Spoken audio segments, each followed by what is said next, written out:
It was the dead of winter in a small, isolated town tucked deep in the Rockies. Snow fell heavily, blanketing everything in an oppressive, silent weight. For Katie, a young woman who had just moved into her late grandmother's cabin, it was the perfect retreat to escape the noise of the city and finish her novel. The cabin stood at the edge of a frozen lake, surrounded by dense forest. It was remote, peaceful, and as she would soon discover, far from safe. The first night was uneventful, apart from the unsettling creaks of the old wooden house adjusting to the cold. Katie brushed off the sounds as part of the charm. She built a fire, wrapped herself in blankets, and let the solitude seep in. As she drifted off to sleep, a faint, rhythmic tapping echoed through the house.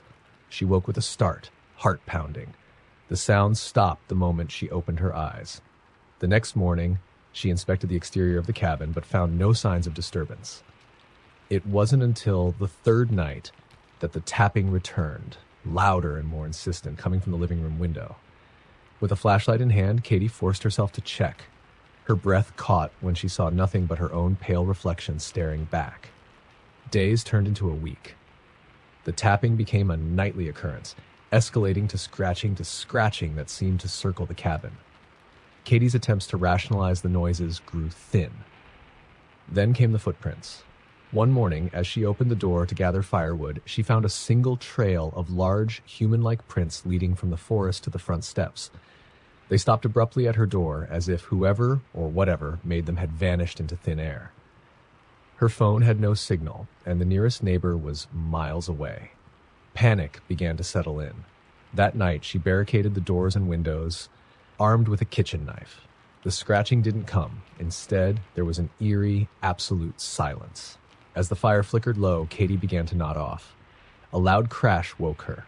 The heavy iron kettle from the kitchen had fallen to the floor. She ran to the kitchen and froze. The back door, which she'd locked and bolted, stood wide open. Snow had blown in, creating a swirling trail that led out into the night. She didn't dare follow it. Sleep was impossible after that. She spent the next day securing the cabin further, nailing planks over the windows and double-checking every lock. By dusk, she was ready, determined to catch whatever or whoever was tormenting her. She sat in the dark, waiting. Around midnight, the silence was shattered by a sound she couldn't ignore, a low, guttural whisper coming from the other side of the room. It wasn't in English. It wasn't human. Her blood ran cold. She pointed her flashlight toward the sound and screamed. In the corner of the room, just beyond the beam of light, stood a figure cloaked in shadow, its head cocked unnaturally to one side, and its breath puffed out in visible clouds. Katie dropped the flashlight as it advanced, its movements jerky and wrong like a puppet with tangled strings. She ran out into the snow, ignoring the freezing wind biting at her face. Behind her, the cabin door slammed shut, and the whispering grew louder, now coming from all directions. The forest itself seemed alive, branches clawing at her as she stumbled toward the lake. At the edge of the ice, Katie dared to look back. The cabin was dark, lifeless. But standing at the tree line was the figure, its pale, featureless face illuminated by the moonlight. It raised a hand, almost as if waving, before turning and disappearing into the woods. Katie didn't sleep that night, or any night after. By morning, she was found by a passing snowplow driver, half-frozen and rambling incoherently about a shadow in the woods. The cabin was never lived in again. Locals claimed it was cursed, and over time, it was forgotten, swallowed by the forest. But hikers sometimes reported strange sounds near the lake, tapping, scratching, and whispers that made the hair on the back of their necks stand on end. None of them ever lingered long enough to find out more. Story number 2. It was the winter of 1996, and Lucas had just taken a job as a night security guard for an abandoned ski resort in the mountains of Vermont. The pay was good, and the resort, though shut down for years, had an eerie charm to it. He figured a few months of quiet nights in exchange for decent cash was worth it. Besides, he'd brought his dog, Max, a loyal German shepherd, for company. The lodge was massive, with creaking floors and cavernous hallways lined with dust-covered furniture. Outside, the snow fell relentlessly, muffling all sound except the occasional groan of the wind. Lucas's job was simple: patrol the property every couple of hours, make sure no one was trespassing, and keep the main generator running. By the third night, he'd already settled into a routine.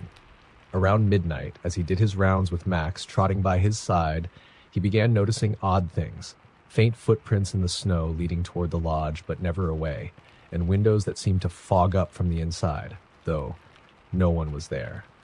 He dismissed these as quirks of the old building, but Max started acting strangely, growling low and pacing near the windows. Lucas chalked it up to the dog being unsettled by the wind. That night, however, he woke to Max barking furiously. Groggy, he grabbed his flashlight and headed downstairs to check it out. The lobby was dimly lit by a flickering bulb, and Max stood rigid near the grand staircase, his teeth bared, staring at something Lucas couldn't see. "Max, what is it, boy?" Lucas whispered, his breath visible in the frigid air. The dog didn't move, just kept growling.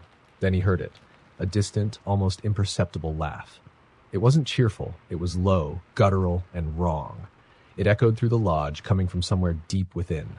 Lucas froze, his heart hammering. No one else was supposed to be there. He tried to convince himself it was the wind, but when the laugh came again, closer this time, he felt his stomach drop.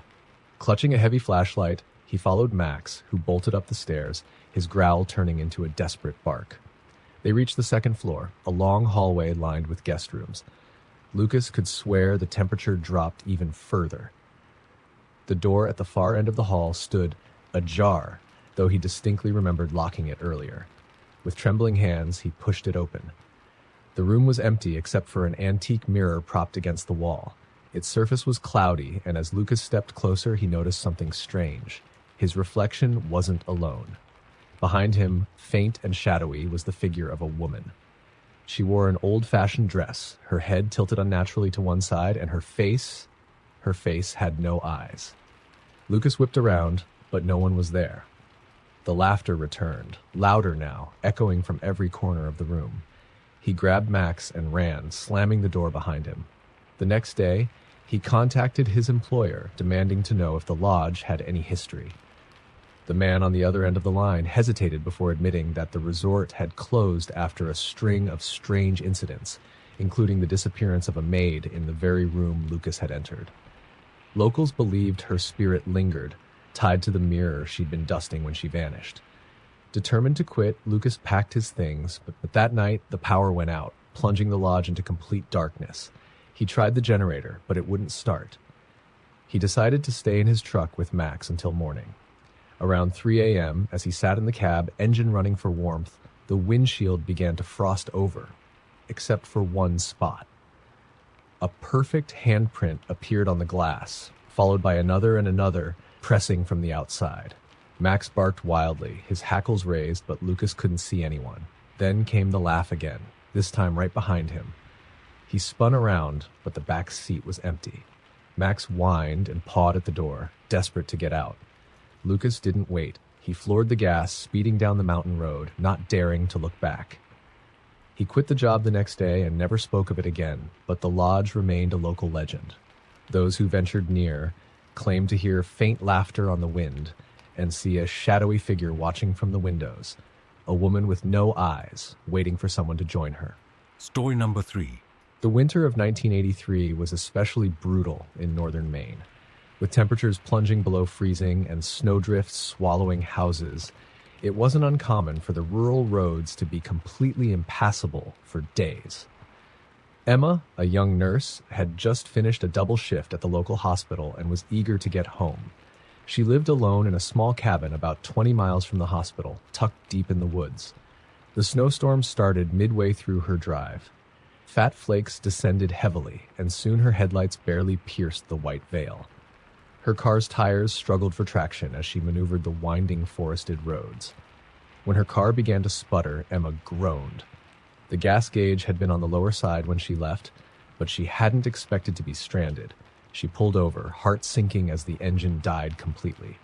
The forest around her was deathly quiet, the kind of silence that seemed to swallow every sound. She grabbed her coat, flashlight, and an emergency blanket from the back seat. There was no cell phone service this far out, and the nearest house was a few miles down the road. The cold was biting as Emma started walking, her boots crunching in the fresh snow. The flashlight's beam jittered as she hurried, and she kept glancing over her shoulder, feeling the oppressive stillness pressing in. She told herself it was just her imagination. After an hour of walking, she saw it, a faint light flickering through the trees. Relieved, Emma left the road and trudged toward it, hoping to find help. The light came from an old farmhouse, its windows glowing with the inviting warmth of oil lamps. Smoke curled from the chimney. Emma knocked on the door, her knuckles stiff from the cold. It creaked open slowly, and an elderly woman peeked out, her face shadowed. "Please," Emma stammered. "My car broke down. I need help." The woman opened the door wider, revealing a modest but cozy interior. "Come in, dear," she said, her voice soft but strained, like she hadn't spoken in a long time. Emma stepped inside, grateful for the warmth. The woman didn't ask many questions, just offered Emma a seat by the fire and a mug of something hot. The cabin was old-fashioned, filled with antique furniture and faded photographs. As Emma warmed herself, she noticed something odd. There were no modern appliances, no TV, no radio, not even a telephone. "Do you have a car?" Emma asked. "Or a way to contact someone?" The woman shook her head. "The roads are too dangerous. You'll have to wait until morning." Emma felt uneasy but nodded. The woman seemed kind, though there was a peculiar stiffness to her movements, like she was unused to company. As the night wore on, Emma grew more uncomfortable. The woman barely spoke, instead sitting in a rocking chair staring at the fire. Occasionally she'd hum a low, haunting tune. When Emma excused herself to use the bathroom, she passed a hallway lined with closed doors. One of them was slightly ajar. As she walked by, she froze. Inside the dark room illuminated by moonlight, she saw what looked like dozens of old coats hanging from hooks, but then one of them shifted. It wasn't a coat, it was a figure. Emma backed away, her heart pounding, and bumped into something solid. She spun around to see the woman standing right behind her, her pale face twisted in an unnatural smile. "Did you see something you shouldn't have?" the woman asked, her voice suddenly sharp. Emma stammered a denial and retreated to the living room, her mind racing. She needed to leave, but the storm was still raging. She decided to wait until the woman fell asleep. Around midnight, the house fell silent. Emma crept to the door, careful not to make a sound. She reached for the knob, but as her fingers brushed it, a cold hand clamped down on her shoulder. "You can't leave," the woman hissed, her face inches from Emma's. Her eyes were no longer kind, but black and empty, like twin voids. Emma screamed and tore away, bolting for the door. She flung it open and ran into the snow, the wind howling around her. Behind her, she heard the woman's voice, distorted and guttural. "You can't escape." Emma ran until she collapsed in the snow, her lungs burning. When she looked back, the farmhouse was gone. In its place was an overgrown foundation, its stone walls crumbling and dusted with snow. She was found the next morning by a passing snowplow, hypothermic and delirious. Locals told her the farmhouse had burned down decades ago, killing its last resident, a reclusive woman rumored to have dabbled in dark rituals. Emma never drove that road again. To this day, on snowy nights, travelers sometimes report seeing a faint light flickering in the woods, beckoning them toward the lost farmhouse. Story number 4. In the heart of a harsh Alaskan winter, a group of friends decided to embark on a snowshoeing expedition to a remote cabin deep in the wilderness. It was meant to be a weekend escape, a way to unplug from their hectic lives and enjoy the serene beauty of the frozen landscape. The cabin was old, rumored to have been built by trappers in the late 1800s, and accessible only by a narrow, snow-covered trail. The group, Mark, Sarah, Danny, and Lisa, set out early, their laughter and chatter muffled by the thick snow. As they ventured deeper into the forest, the air grew colder, and the trees seemed to press in around them. By the time they reached the cabin, the sun had dipped below the horizon, casting long shadows across the snow. The cabin was modest, with a single room, a wood stove, and a creaky loft. Despite its age, it felt sturdy, and they quickly set about unpacking, lighting a fire, and settling in for the night. The first few hours were uneventful. They cooked dinner, played cards, and shared stories, the wind outside howling like a living thing. It wasn't until late into the night, as they prepared for bed, that Lisa noticed something strange. The frost on the windows had melted in streaks, forming patterns that looked disturbingly like handprints. "Did someone touch the glass?" she asked, her voice tinged with unease. "No one's been near the windows," Mark replied, frowning. The group dismissed it as a coincidence. perhaps a trick of the heat from the fire meeting the icy panes. But the unease lingered as they settled into their sleeping bags. Sometime after midnight, Sarah woke to a faint tapping sound. She lay still, holding her breath as the noise grew louder. It was coming from the front door, a steady, deliberate knock. "Guys," she whispered, shaking Mark awake. "Someone's outside." Mark grabbed a flashlight and cautiously approached the door. Danny and Lisa closed behind. They exchanged nervous glances before Mark flung the door open. There was nothing but darkness and falling snow. The tapping stopped instantly, leaving an oppressive silence in its wake. "Probably just the wind," Danny said, though his voice wavered. They bolted the door and returned to bed, but no one slept soundly. The tapping resumed an hour later, this time on the windows. It moved from pane to pane, as if something or someone was circling the cabin. Mark finally snapped, grabbing an axe from the corner. "If someone's messing with us, they're about to regret it," he growled, storming outside. The others watched from the doorway, flashlights cutting through the darkness. Mark circled the cabin, but found no tracks in the snow, no sign of life at all. He returned pale and shaken, muttering about how it wasn't possible. Then the laughter started. It was faint at first, and like the echo of children playing, but it grew louder, more distorted. It came from the forest, weaving between the trees and encircling the cabin. Lisa broke down, sobbing, while Danny frantically piled wood on the fire as if the flames could protect them. "Shut the curtains," Sarah whispered, trembling. "Don't let it see us." The laughter stopped suddenly, replaced by a single, piercing scream that seemed to come from directly above the cabin. The group huddled together, weapons in hand, and waited for the dawn. The fire crackled, casting flickering shadows across the room. At one point, Sarah swore she saw something in the corner, a figure crouched low, its limbs unnaturally long, but when she blinked, it was gone. When morning finally came, the group wasted no time packing their things. As they stepped outside, they stopped dead in their tracks. The snow around the cabin was untouched, pristine, except for a single set of footprints leading from the forest to the door. The prints were enormous, far larger than any human foot, and they ended abruptly, as though the creature had simply vanished. The friends abandoned the trip and made their way back to civilization in terrified silence. Local villagers, upon hearing their story, shook their heads grimly. "You're lucky you made it out," one old man said. "That cabin's cursed. They say something watches from the woods. It doesn't like visitors." To this day, none of them have returned to the Alaskan wilderness. The cabin still stands, a lonely silhouette against the endless snow, waiting for its next guests. Story number 5. In the remote wilderness of northern Canada, where winter nights stretch endlessly and the snow covers the ground like a thick, suffocating blanket, there is a stretch of forest known locally as the Silent Pines. Few dared venture into this area, especially during the winter months. Rumors swirled about people who had gone missing, their bodies never found, and about strange sightings that defied explanation. Lila, an amateur wildlife photographer, had heard these stories but dismissed them as superstitions. She had a fascination with untouched, wild places and a thirst for adventure. Armed with her camera and weeks of supplies, she rented a cabin near the edge of the forest, determined to capture the pristine beauty of Silent Pines in the heart of winter. Her first few days were uneventful.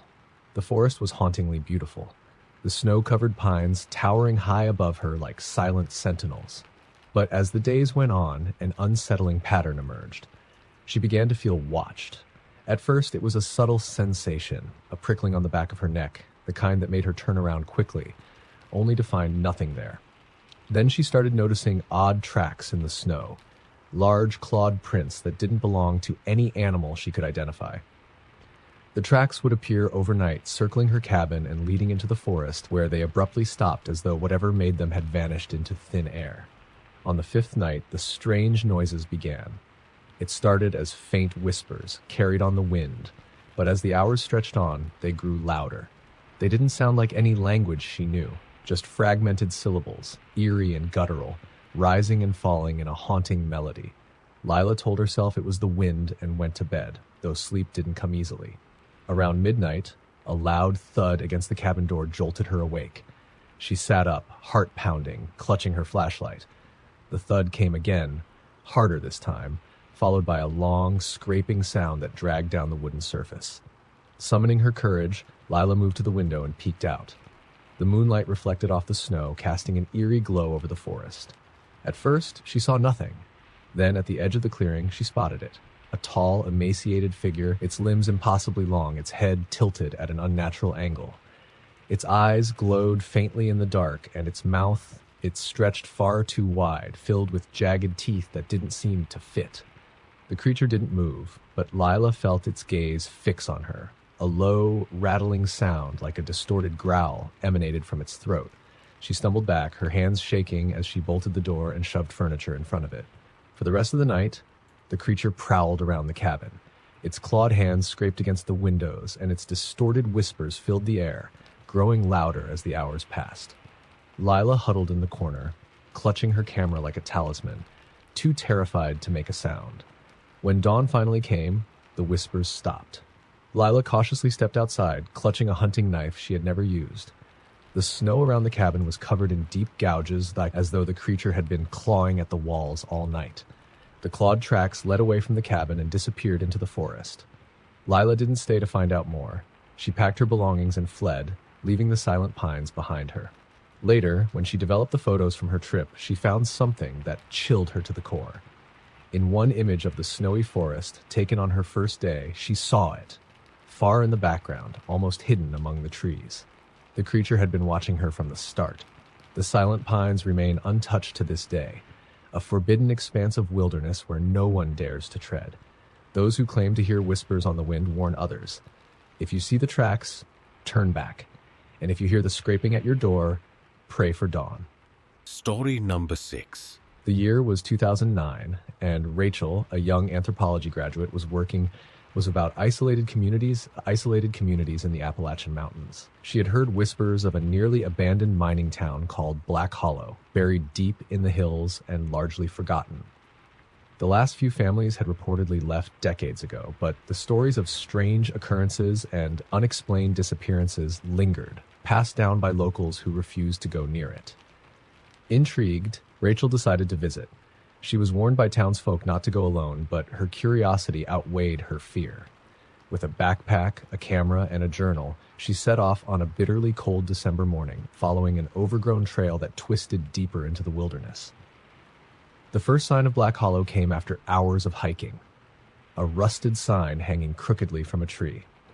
"Welcome to Black Hollow," it read, though the words were barely legible beneath layers of peeling paint and moss.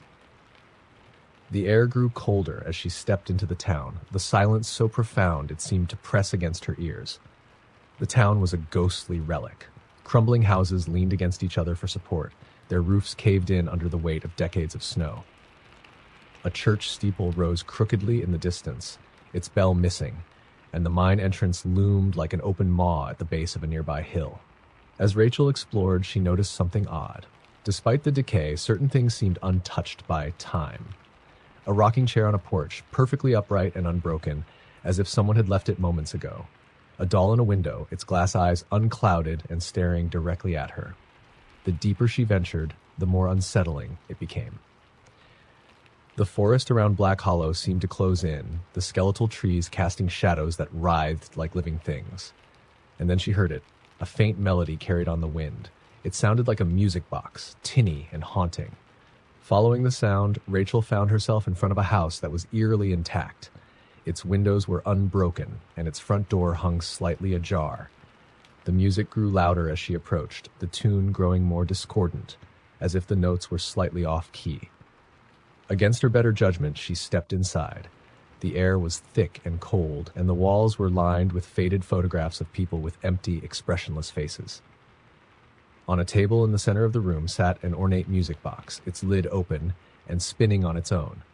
Rachel's breath caught as she saw her own reflection in the box's mirrored lid. But something was wrong. Behind her reflection, the room was full of shadowy figures, their eyes glinting in the dim light. She spun around, but the room was empty. A low whisper began to fill the air, overlapping voices that seemed to come from the walls themselves. "You shouldn't have come," they hissed. Panicking, Rachel backed toward the door, but it slammed shut on its own. The shadows in the room began to coalesce, stretching toward her like tendrils of smoke. Desperate, she grabbed the music box and hurled it to the ground. The music stopped abruptly, and the room plunged into silence. The door creaked open, and Rachel fled into the freezing night. The forest seemed alive as she ran, the trees reaching for her with claw-like branches. The shadows followed, whispering her name, urging her to stay. When she finally stumbled out of the woods and back onto the main road, she collapsed, gasping for breath. The shadows melted into the darkness behind her, retreating as if bound to the town. Rachel never returned to Black Hollow, but her experience haunted her. When she developed her photographs, she found something chilling. In every picture of the town, there were faint, translucent figures in the background, their faces blurred, but their eyes unmistakably fixed on her. Black Hollow remains lost to time, a forbidden place where the past lingers too long and the shadows are far too alive. Locals warn, if you hear the music, turn back. And whatever you do, don't look into the mirror. Story number 7. The winter of 2017 was one of the coldest on record in Montana, with snow piling high and temperatures plunging into the negatives. Tom, a trucker accustomed to long, lonely hauls, had taken a route through the Bitterroot Mountains to deliver goods to a remote outpost. He was used to bad weather, but this storm was different. The wind howled like a living thing, and the snow fell so heavily it seemed to erase the world around him. As night fell, Tom realized he'd made a mistake. His truck's headlights barely cut through the swirling snow, and the icy road twisted unpredictably. The GPS had lost signal hours ago, and the road signs were buried under drifts. Worse still, his truck's engine began to sputter, protesting the relentless cold. Finally, the truck came to a reluctant stop. The engine refused to turn over again, leaving him stranded in the middle of nowhere. Tom grabbed his heavy coat, flashlight, and a portable radio, hoping to call for help.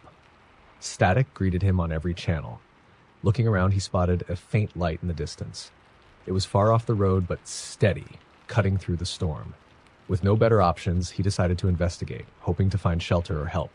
The walk was grueling. The snow came up to his knees, and the cold bit through his clothes like needles. The light grew brighter as he approached, eventually revealing a small, dilapidated cabin nestled among the trees. Smoke curled weakly from the chimney, and the faint glow of a fire flickered through the windows. Tom knocked on the door, his hand trembling from the cold. It creaked open slightly, revealing a dimly lit interior. "Hello?" he called out, but no one answered. He stepped inside, grateful for the warmth radiating from the fireplace. The cabin was sparsely furnished, with a single table, a few chairs, and a bed pushed against one wall. A pot of something fragrant simmered on the stove. It felt strangely lived in, though there was no sign of the occupant. "Hello?" he called again, louder this time. A voice answered from behind him, soft and raspy. "You shouldn't be here." Tom spun around to find an old man standing in the doorway. His face was pale and gaunt, his eyes sunken and hollow. He wore tattered clothes that seemed out of place, like something from another era. "I'm sorry," Tom stammered. "My truck broke down. I just needed to get out of the storm." The old man stared at him for a long moment before stepping aside. "Warm yourself, but don't stay long," he said cryptically. Tom sat by the fire, his nerves slowly calming. He tried to make conversation, but the old man was curt, his answers vague and unsettling. "This cabin isn't a good place to linger," he muttered, his gaze fixed on the flames. As the night wore on, the storm outside grew fiercer. Tom felt a strange unease settle over him. The shadows in the room seemed to move unnaturally, stretching and flickering in ways that didn't match the firelight. Around midnight, the old man stood abruptly. "They're coming," he whispered. Tom blinked. "Who's coming?" The old man didn't answer. Instead, he retreated to a corner, pulling a threadbare blanket over himself and rocking back and forth. Then Tom heard it. Faint whispers carried on the wind, growing louder and closer. The sound wasn't natural. It was like dozens of voices overlapping, speaking words he couldn't understand. He peered out the window and felt his blood run cold. Figures were moving in the storm. Tall, thin shapes with elongated limbs and glowing eyes. They circled the cabin slowly, their movements jerky and inhuman. "What the hell are those?" Tom hissed, stepping away from the window. "Don't look at them," the old man muttered. "Don't listen to them. They're not alive. Not anymore." The whispers grew deafening, and the cabin's walls creaked as though under pressure. The figures outside began to claw at the windows and door, their faces pressing against the glass. They had no features, just smooth, blank surfaces where eyes and mouths should have been. Tom grabbed a fire poker. though he doubted it would help. "What do they want?" he demanded. The old man didn't answer. Instead, he pointed to a trapdoor hidden beneath the rug. "Get in. Now." Tom didn't hesitate. He yanked open the trapdoor and climbed down into the darkness. The old man followed, closing the hatch just as the cabin above erupted in a cacophony of shattering glass and splintering wood. In the silence of the crawlspace, Tom could hear the whispers more clearly. They seemed to call his name, beckoning him to come back. He pressed his hands over his ears, but the sound seeped into his mind, invasive and unrelenting. When morning came, Tom emerged from the trapdoor to find the cabin in ruins. The fire was out, the walls torn apart, and the old man was gone. The snow outside was untouched, as if nothing had happened. Tom made his way back to his truck, which miraculously started without issue. He drove away, leaving the cabin and its horrors behind. Years later, he searched for information about the area and discovered old accounts of miners who had vanished in that part of the mountains. Locals believed their restless spirits haunted the woods, preying on the living to drag them into their eternal torment. Tom never spoke of his experience again, but on stormy nights he swore he could still hear the whispers, faint and insistent, calling his name.